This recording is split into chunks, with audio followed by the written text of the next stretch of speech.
মানুষ সৌন্দর্যের পূজারী। সৌন্দর্যের প্রতি সর্বদাই মানুষের আকর্ষণ একটু বেশিই থাকে। তাই মানুষ সৌন্দর্য থেকে কখনো দূরে নিজেকে সরিয়ে রাখতে পারে না।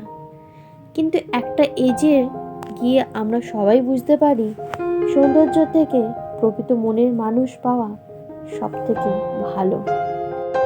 সৌন্দর্য একদিন না একদিন ঠিক ভেঙে যাবে বা হারিয়ে যাবে, কিন্তু মনের দিক থেকে যদি মানুষটা ঠিকঠাক থাকে বা মনের দিক থেকে যদি সব কিছুই আমরা ঠিকঠাক পাই আর সেটা যদি ভালো হয়, তাহলে সৌন্দর্যের আর কোনো রকম দরকার হয় না। যেই জিনিসটা দুদিন পর হারিয়ে যাবে তার পিছনে না ছুটে বরং যেই জিনিসটা আমার সারা জীবন থাকবে সেই জিনিসটার পিছনে ছোটা বা সেটাকে ধরে রাখাটাই আমাদের সবাইয়ের উচিত।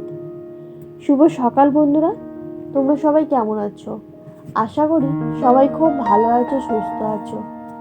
আজ চলে এসেছি বেশ অনেকদিন পর তোমাদের সঙ্গে আবার দেখা করতে। আশা করি তোমরা সবাই খুব ভালো আছো। মাঝে আমার একটু শরীরটা খারাপ হওয়ায় কয়েকদিনের গ্যাপ নিয়েছিলাম, আবার চলে এসেছি। আর আশা করি আবার তোমাদের সঙ্গে রেগুলার আমার ব্লগগুলো শেয়ার করতে পারবো। তোমরা যে যেখান থেকেই আজকে আমার ব্লগগুলো দেখো না কেন, সবাইকে আমার চ্যানেলে স্বাগত। তোমাদের সবাইকে সাথে নিয়ে আজকের এখান থেকেই ব্লগটা শুরু করে দিলাম। আজ চলেছিলাম বাড়িতে, সাডেন আরও একটা বিয়ের বাড়ির ইনভিটেশন ছিল। আমার বোনের বান্ধবী বিয়ে ছিল, তাতে আমরাও নিমন্ত্রিত ছিলাম। তাই জন্য আমি একদিন আগেই চললাম বাড়িতে। বাড়ি গিয়ে টুকটাক কাজ ছিল আর সমস্ত কিছু গোছগাছও ছিল। তো যাই হোক, বেরিয়ে পড়েছিলাম বেশ সকাল সকাল। আমার হাজব্যান্ডেরও কাজ ছিল, তাই ও আমার সঙ্গে বেরিয়ে পড়েছিল সকাল সকাল। ওর কাজটা হয়ে গেলে তারপর আমাকে ও ট্রেনে তুলে দিয়ে ও তারপর বাড়ি চলে এসেছিল। আমার হাজব্যান্ড কয়েকদিন পরেই আমাদের বাড়ি চলে যাবে, তো তাই জন্য ওর কয়েকটা জামা কাপড় আর আমার কিছু শাড়ি নিয়ে আমি একাই বেরিয়ে গেছিলাম বাড়িতে। কখনো কখনো মনে মনে আমরা অনেক কিছুই আশা করে থাকি, কিন্তু জীবনে চলার পথে সেই আশাগুলো কখনোই পূরণ করতে পারি না। কখনো নিজের পরিস্থিতির জন্য, কখনো পারিবারিক চাপ বা কখনো আশেপাশে পরিস্থিতির জন্য সেই সমস্ত আশা আকাঙ্ক্ষাগুলো কোথায় যেন মাটিতে মিশে যায়। খুব কম সময় আমরা সেই আশাগুলো পূরণ করতে পারি, কিন্তু আমার মনে হয় নিজের আশা আকাঙ্ক্ষাগুলো আগে যেমনভাবেই হোক পূরণ করাটা দরকার।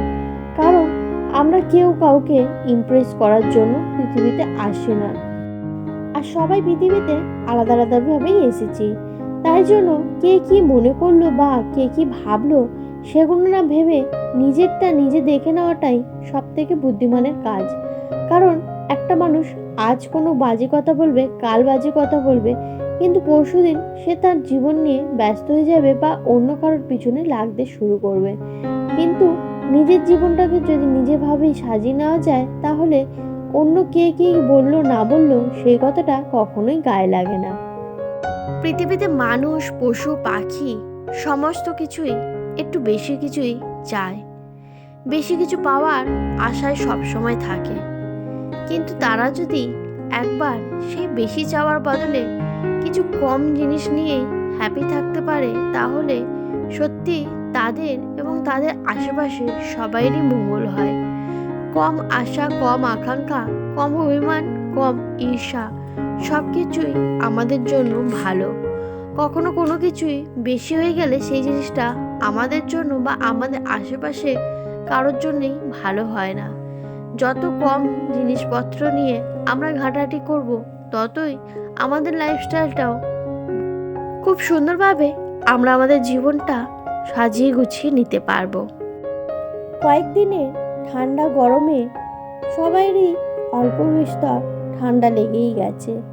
কখনো কখনো জ্বর, সর্দি, কাশি এগুলো যেন সবার মধ্যেই লেগে আছে। আর বেশ দেখতে দেখতে ঠান্ডাটাও খুব ভালো পড়ে গেছে।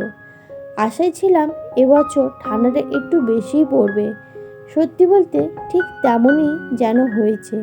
এবছরটা ঠান্ডাটা একটু বেশিই লাগছে।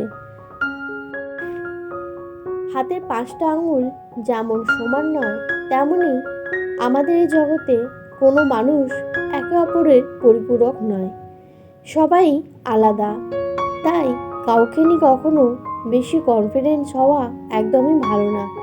হয়তো আমরা যার প্রতি সেই কনফিডেন্সটা দেখাই, সে হয়তো একটা সময়ের পর সেই কনফিডেন্স রাখার মতন তার অবস্থা থাকে না, বা সেই সম্পর্কটাও থাকে না যার জন্য আমরা তাকে কনফিডেন্স দিয়ে বলতে পারি যে হ্যাঁ, সেই আমার। কারণ এইরকম বিশ্বস্ত হাত একমাত্র ভগবানের কাছে ছাড়া পাওয়াই যাবে না। ট্রেন থেকে নেমেই আমার প্রথম কাজ থাকে একটা ফাঁকা বাস খোঁজা, যাতে সেই বাসটায় করে আমি বাড়ি যেতে পারি।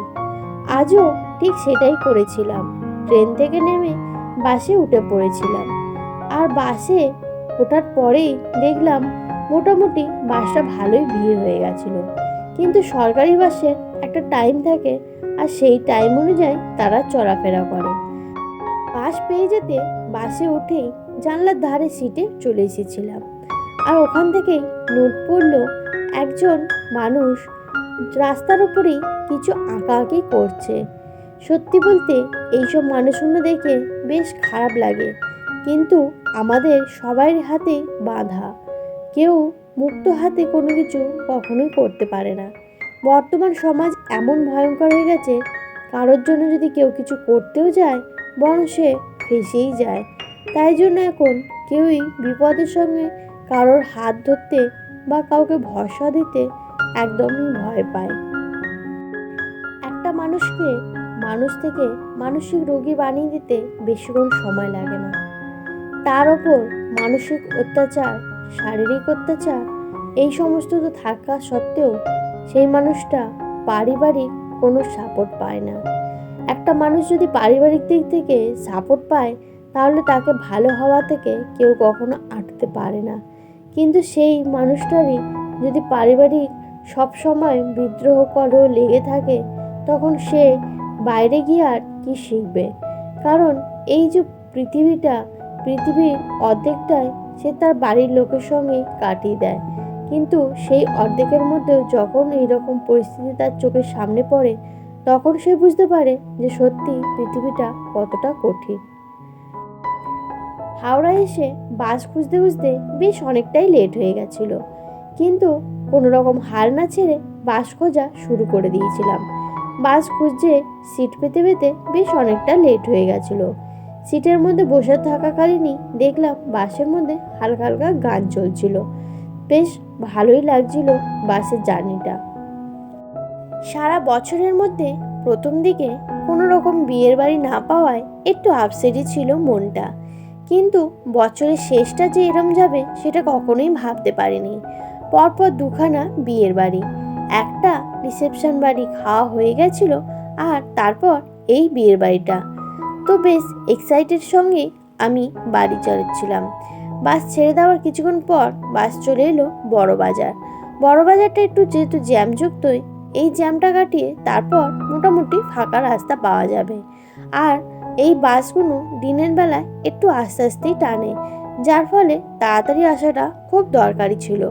কারণ একটা টাইমের পরে গিয়ে বাস জার্নি আর সেরকম নাও ভালো লাগতে পারে। বাড়িতে গিয়ে দেখলাম মেজো বোন ঘরে ছিল।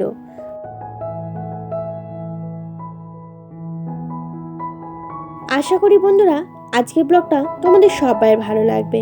আর ব্লগটা ভালো লাগলে প্লিজ আমার চ্যানেলটা লাইক, কমেন্ট, সাবস্ক্রাইব করে আমার পাশে থেকো।